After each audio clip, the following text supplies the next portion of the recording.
السلام عليكم ورحمة الله تعالى وبركاته. اليوم جينا لكم باش نوريكم طريقة تسجيل في جامعة القضائية اللي تكون من كلية العلوم السملالية FSSM، كلية العلوم القانونية والاقتصادية والاجتماعية، وكلية الآداب والعلوم الإنسانية، وكلية اللغة العربية. كما تلاحظوا هنا، هذا هو الموقع ديال الجامعة القضائية. ندخلوا ليه.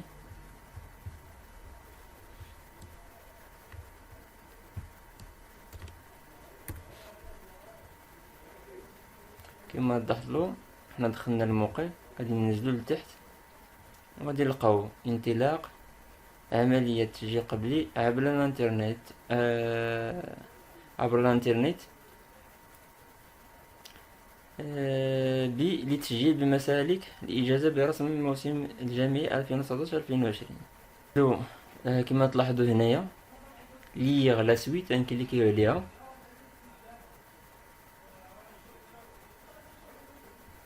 غادي ننزلو المتصفح ديالنا.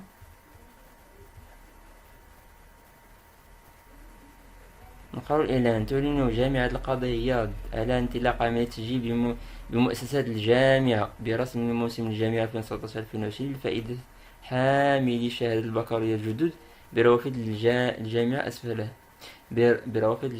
عملية تسجيل طلبة تتم عبر مرحلتين، عندنا جوج المراحل.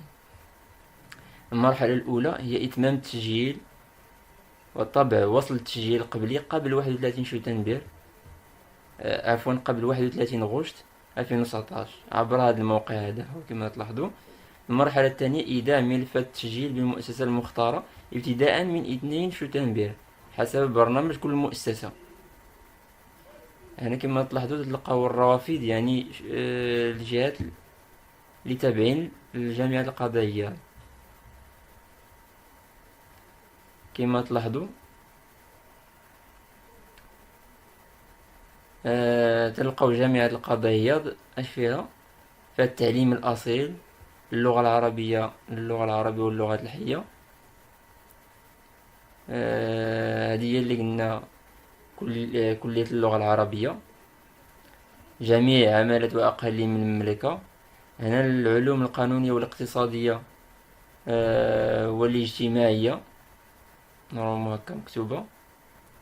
تلقاو هاد التخصصات والروافد، يعني المناطق اللي يمكن لهم يدفعوا لهاد الكليات جامعة القضائية. وكاينة كلية العلوم الآداب والعلوم الإنسانية وكلية العلوم.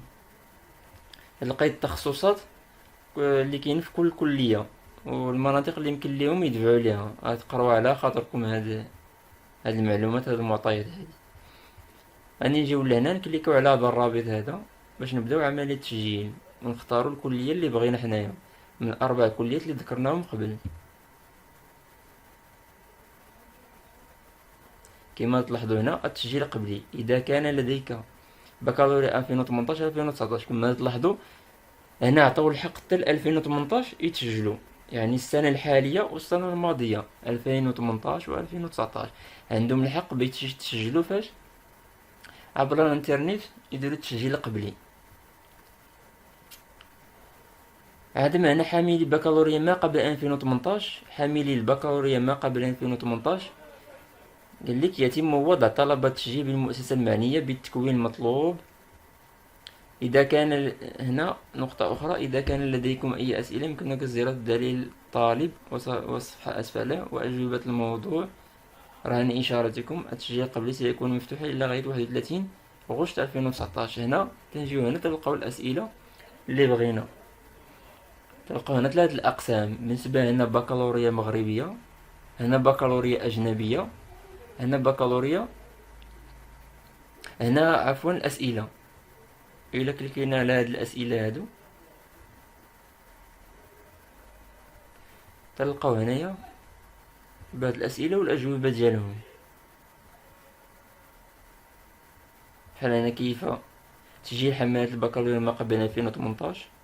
كما تلاحظوا لك هذا الموقع يسمح لك بالتسجيل المسبق فقط إذا تم إبلاغه بقرار قبول طلبك من قبل المؤسسة التي قمت بتوجيه الطلب فيها. يعني بالنسبة اللي عنده باك 2019 2000 عفوا اللي عنده باك 2017 2017 2016 2015 لتحت، تدفع واحد الدوسي للمؤسسة اللي بيتسجل فيها حتى ياخد الموافقة على ما تيتسجل. هادشي اللي قالوا هنا في هذا الجواب ديالهم، يعني انه الموقع تيتيح التسجيل بالنسبة ل 2019 2018.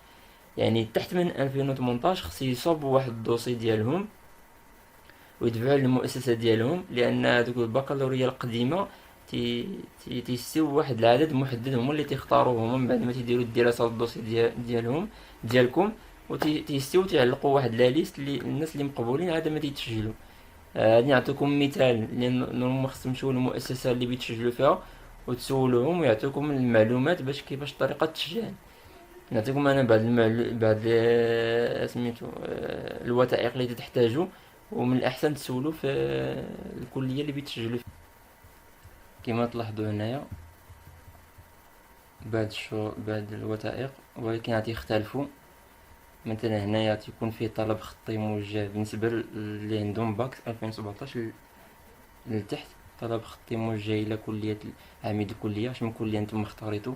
واش كليه اللغه العربيه، كليه العلوم، ولا كليه الادب والعلوم الانسانيه، ولا كليه آه، الاجتماعيه، كليه القانونيه والاقتصاديه والاجتماعيه.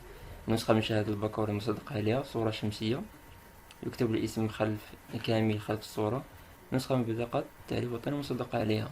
طلب خطي كاين في هذا النموذج هذا كما تلاحظوا، تنكتبوه في ورقة بيضاء بخط اليد.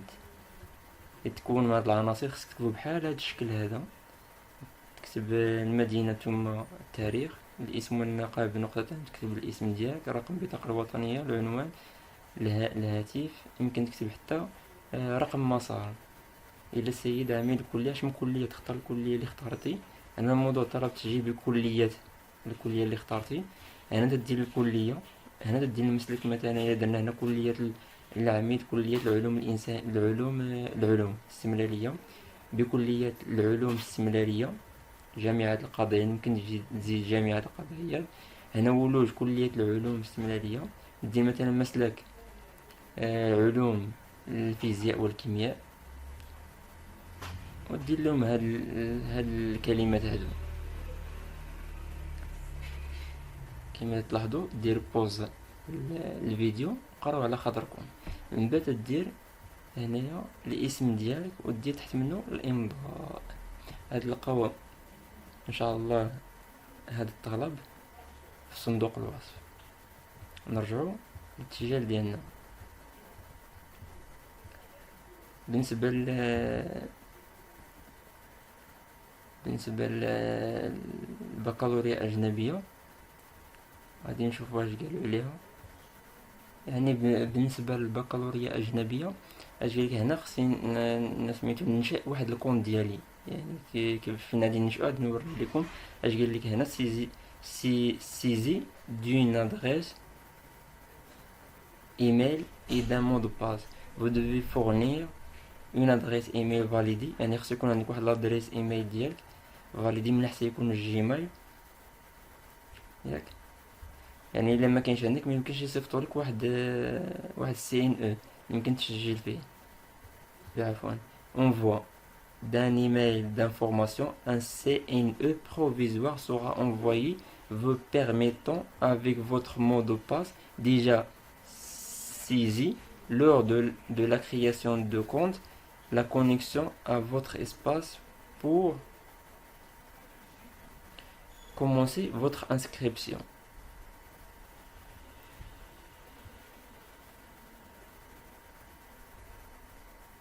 كما تلاحظوا إلا رجعنا لاكوي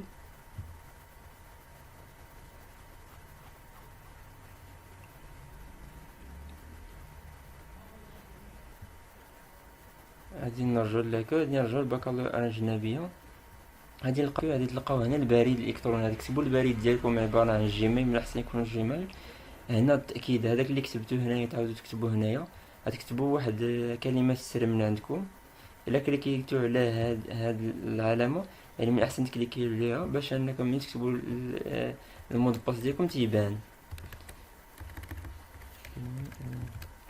هذاك المود باس اللي كتبتو هنايا غادي تعاودو تكتبوه عاوتاني هنايا. من بعد غتكتبو هاد الرموز هادو تدخلهم هنايا، غديرو تأكيد. من بعد هما غادي يصيفطو لكم واحد سي ان او سميتو الايميل ديالكم، وغادي تدخلوا لليان باش انكم تسجلوا. اتفقنا؟ غادي نرجعوا دابا بالنسبه للبكالوريا المغربيه. غندخلوا من هنايا بكالوريا المغربيه، نكليكيو عليها.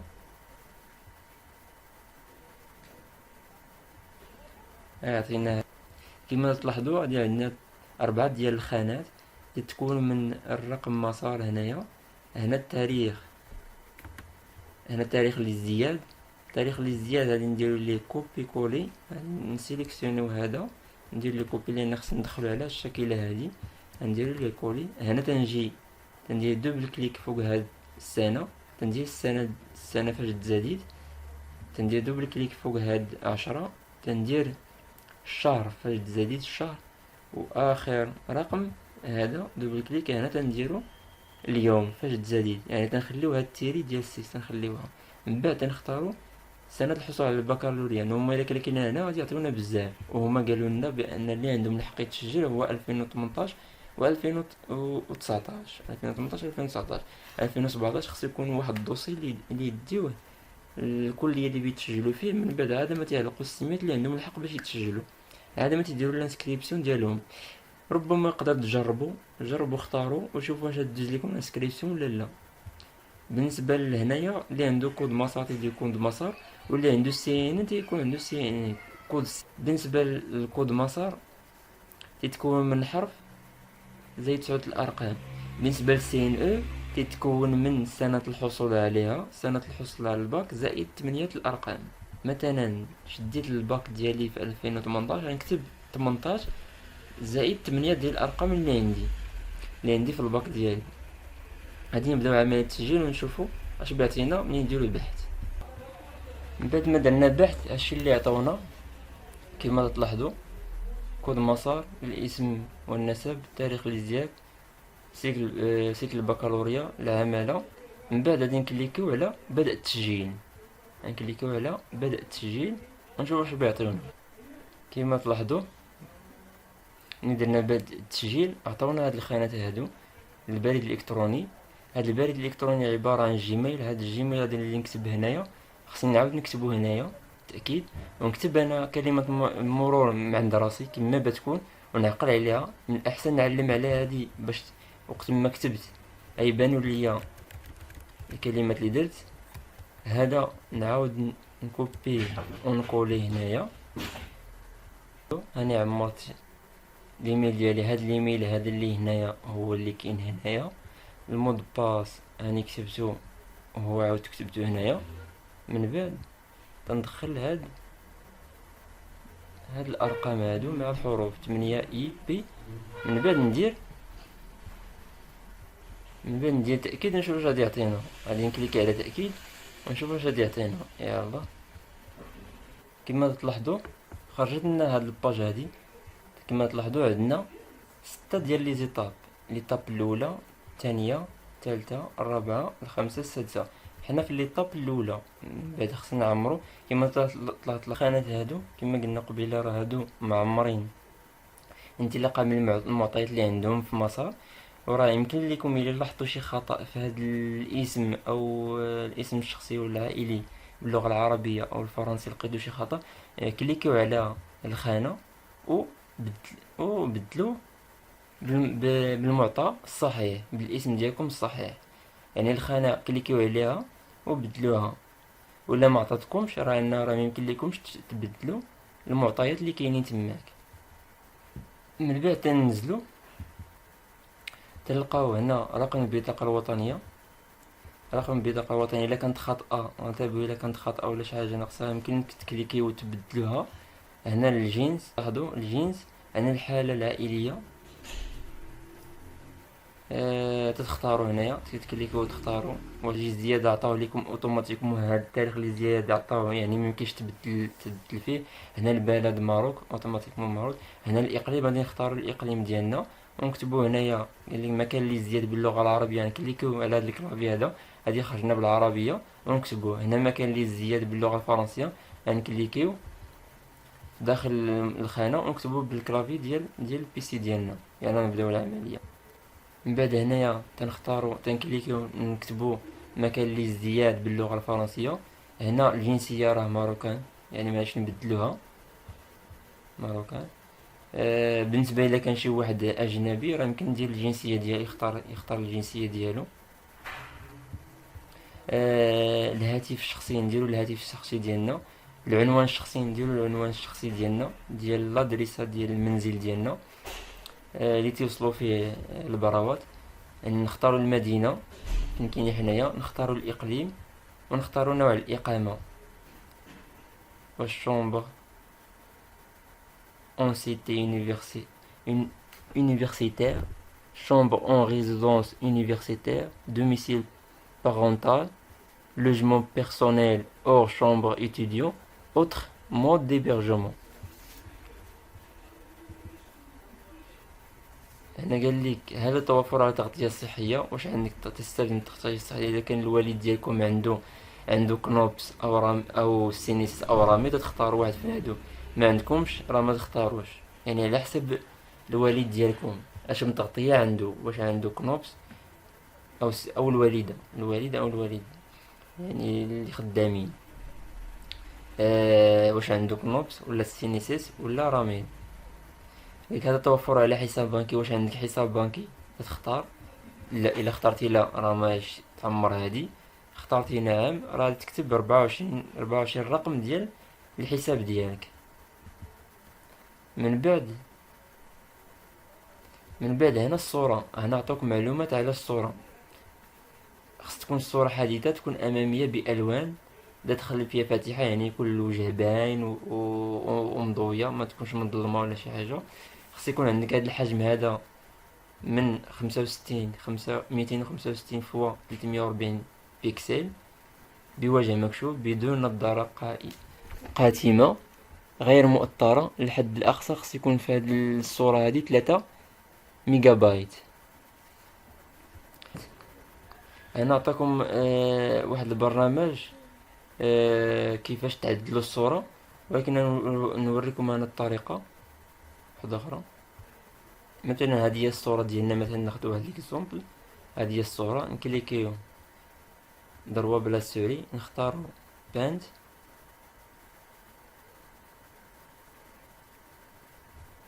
نجيو هنا قالك بغاونا بهاد لا ديمونسيون هادي، هاد 340، يعني كما تلاحظوا هنايا هادي هي 70 في العرض وفي الطول 90، يعني خص يكون عندي طول فيها 340 والعرض 265. غادي نجيو الصورة ديالنا هنايا، غنختارو هاد غو ديمونسيوني، كليكيو عليها، غنختارو بيكسل، ها هي بيكسل، ونكتبو قالنا في العرض 265 فينا 65 265 هنا عطاتنا 398 وهما بغاو 300، حيت هادي تعطى اوتوماتيك. حنا نجيو هنا نبدلوها نديرو 340 اللي عطانا 340، يعني ما نفوتوهاش. وهنا 226 عطانا هنا 265، يعني ماشي مشكل نخليو هادي حيت هادو صغار، يا ما يكونوش كبار على هاد لي دوني اللي عطاوناهم. نكليكو اوكي ها هما، من بعد صافي نديرو اونغوستري. حنا بدلناها ديك الساعة نجيو نهزوها، مثلا غنكليكو على الفيشي هذا، غادي نجيو لهادي ها هي اللي درنا حنا ونختاروها اوفغير، ها هي تهزت هنايا. من بعد نديرو سويفون، نكليكو على هادي نعمرو لي دوني ديالنا حنايا. من بعد من نديرو التالي تيخرج لنا الصفحة هادي فيها سنة الحصول على البكالوريا. الشعبة ديالنا، الأكاديمية، العمالة، المؤسسة الأصلية غادي نختارو. إلا كليكينا على هادي غادي نلقاو إما ليسي ميليتير، ليسي بيبليك، ولا ليسي ولا ليسي بريفي. هنا مسبقا راه خصنا نوجدو البكالوريا و البطاقة الوطنية مسكانية، يعني نمشيو عند شي من الفوتوكوبي ندير الناس يسكاني لنا جوج ديال لي فيشي الاول يكون فيه يعني يسكاني لنا البكالوريا من الوجهين، الجهة الاولى والجهة الثانية، ويديرها لنا سو فورم بي دي اف، يعني فيشي بوحدو. وفيشي اخر يسكاني لنا البطاقة الوطنية من جوج جهات وسو فورم بي دي اف فيشي واحد. يعني غادي يكون عندنا جوج ديال الفيشي، باش ملي نكليكيو على شوازيغ ان فيشي نهزو البكالوريا نحطوها هنايا، ونكليكيو على هاد فيشي شوازيغ ان فيشي ونختارو البطاقة الوطنية. ملي نختارو هادي تنكليكيو هنا ونهزو في كاينه البطاقة ديالي نحطيتها سو فورم بي دي اف، يعني خصو يكون بحال هاد الشكل هذا سو فورم بي دي اف، ونحطها وندير اوفغيغ ونحطو. حتى بالنسبة لهادي حتى هي نختارها سو فورم بي دي اف كيما شفتو كيما تلاحظوا هو راه سو فورم بي دي اف، ونديرو التالي. الآن غادي نمرو للمرحلة ليطاب الثالثة، غادي نعمرو فيها رقم البطاقة الوطنية، النسب،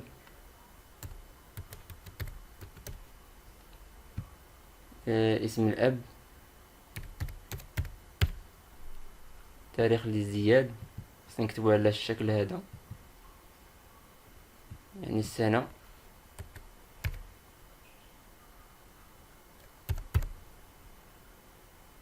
تيري تأسيس،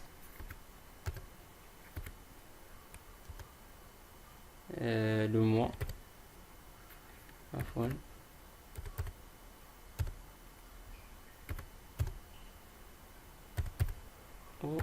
اليوم، المهنة،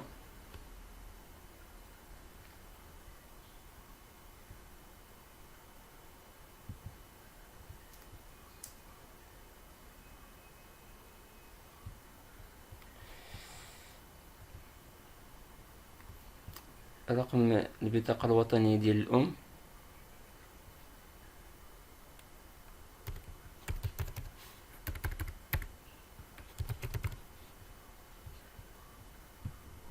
النسب، اسم الأم،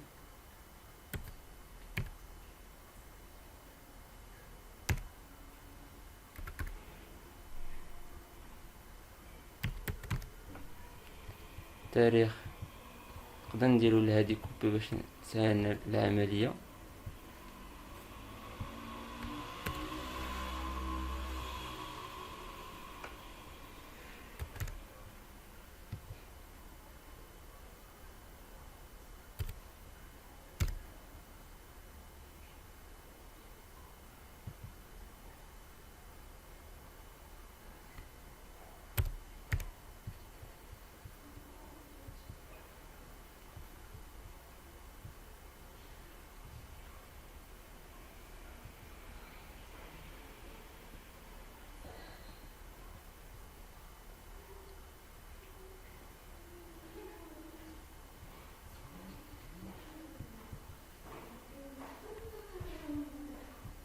الأب،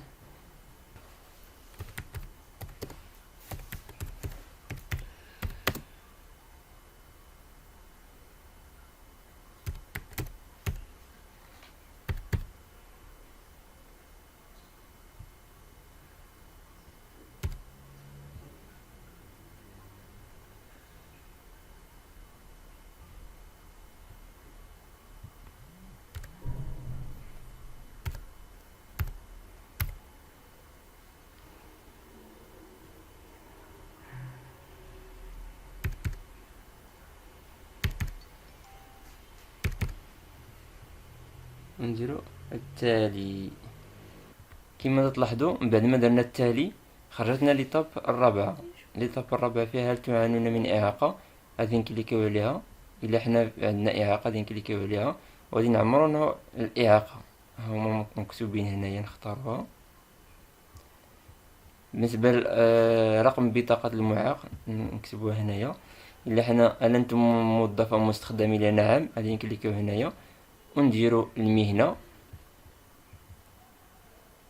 والفئة ديال المهنة، اش من فئة حنايا، ونديرو الجهة المشغلة ونديرو التالي. حنا لسنا ماشي موظفين وما عندناش إعاقة، ونديرو التالي.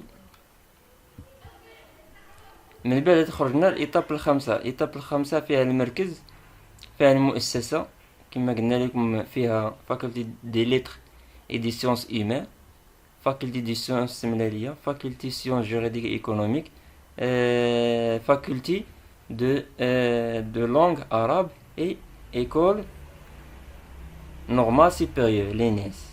غادي نختارو حنايا وحدة من هاد لي فاكولتي ونديرو التخصصات اللي كاينين. التخصص اللي كاين على حسب كل فاكولتي. الا درنا هنا فاكولتي ليتر اي دي سيونس هيومان، راه عندنا هنا ايتيد اسلاميك، عرب، فرونسي، اونغلي، histoire et civilisation، géographie، philosophie et sociologie. اختارنا كذلك السملالية، راه غادي تبدل لينا هنايا sciences de la matière physique، sciences de la matière chimique، sciences de la vie، sciences de la terre et de l'univers. تختاروا نتوما ديك الساعة اللي بغيتو تكليكيو التالي. من بعد تخرج لنا ليطاب الخامسة. ليطاب الخامسة تتافيش عليكم الرقم الوطني، تتافيش عليكم الاسم العائلي والاسم الشخصي. من بعد قالك وصرحوا بان جميع المعلومات المدلى بها صحيحة وكاملة. يعني هاد لي زيطاب كاع اللي عمرتيهم من 1 حتى ل5 راه صحيحين ما فيهم حتى خطأ. من بعد ندير اكسبتي. من بعد نكليكو على موافق، تخرج لنا هذا تسجيل خروج بعد تحميل الوصل. تحميل الوصل تسجيل القبلي. الا كليكينا على هذه غادي يعطينا تحميل الوصل. من بعد نديرو موافق تتخرج لنا هذه تسجيل الخروج بعد تحميل الوصل. يعني الا كوشينا هذه، يعني ملي تنحمل ملي نكليكي على تحميل الوصل التسجيل تتسد ليا الكونت ديالي. من بعد ما كوشينا تسجيل الخروج، ملي تنحملو تنكوشيو ديك موافق ونكوشيو العلامة اللي تحت منها تسجيل الخروج بعد تحميل الوصل، تنكليكيو على تحميل الوصل، تنحملو الوصل وتيرجع لنا تيخرج لنا من الكونت ديالنا. الا بغينا نعاودو ندخلو عاوتاني من جديد، من ندخلو كود مسار وكلمة السر اللي درنا في الاول مع هذا الرقم الرمز هذا، تنديرو تسجيل الدخول باش ندخلو الكونت ديالنا. من بعد ملي تندخلو اش تلقاو باننا حنا مسجلين. عندنا الرقم الوطني، الاسم اللي هو كود مسار، الاسم والنسب، البريد الالكتروني. وعندنا هنا واش بينا نغيرو المود باس اللي درنا في الاول ديال الكونت ديالنا، نغيرو لادريس الايميل، ولا نغيرو لانسكريبسيون، ولا نغيرو الفوطو ديالنا. ملي تنغيرو غيرنا شي حاجه نسيناو اننا خطأنا في شي حاجه، ولا بينا نبدلو شي حاجه، بينا نبدلو التخصص ديال لافاك، ولا بينا نبدلو فاكولتي اخرى، نجيو هنا موديفي لانسكريبسيون لان باقي التسجيل مفتوح حتى 31/8. ومن بعد ملي نغيرو نديرو تحميل الوصل. بالنسبه واحد الملاحظه بالنسبه لينيس اللي تقبلوا في لينيس وفي ليست برينسيبال ولا ليست داتونت، راه تيقولوا لهم بانهم خص يخرجوا الوصل ديال لانسكريبسيون في السيت ملي تيدخلوا للينيس. كما تلاحظوا نوريكم، غادي ندخلوا للانيس مراكش. انيس مراكش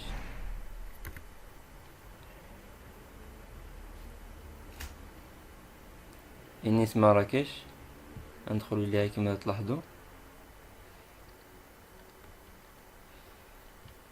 ندخلو لهاد كونكور ريكروتمون، ندخل لهادي الأولى،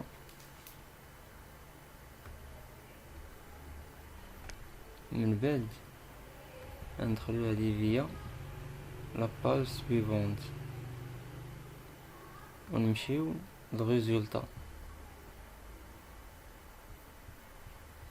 موداليتي دانسكريبسيون، نمشيو لهاد الموداليتي دانسكريبسيون.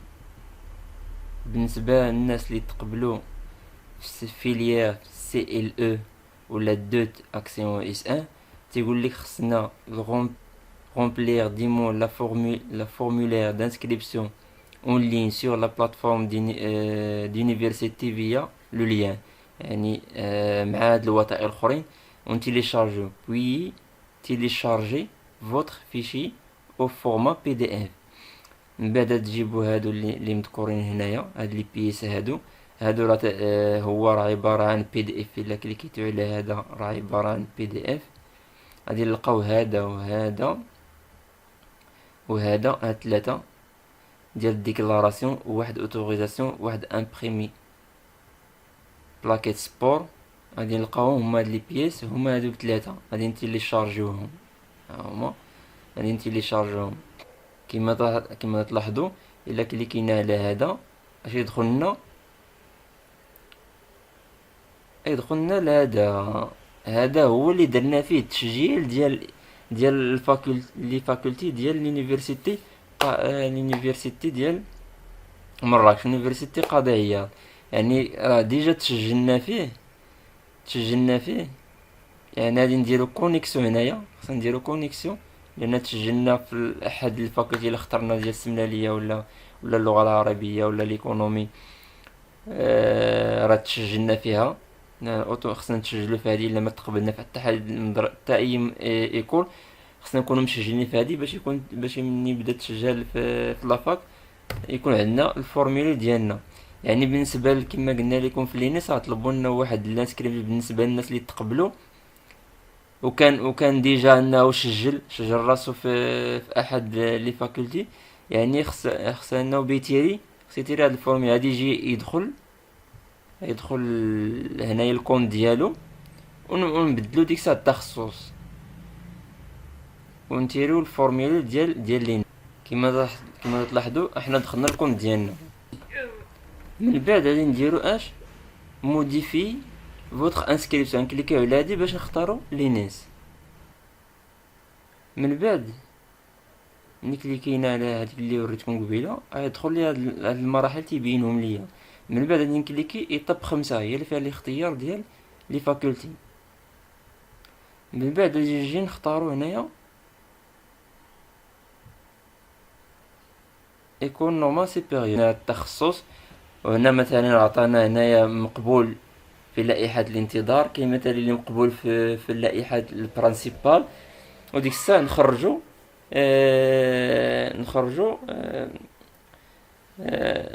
نخرجو الفورمولير ديالنا عبارة عن PDF ونامبريميو.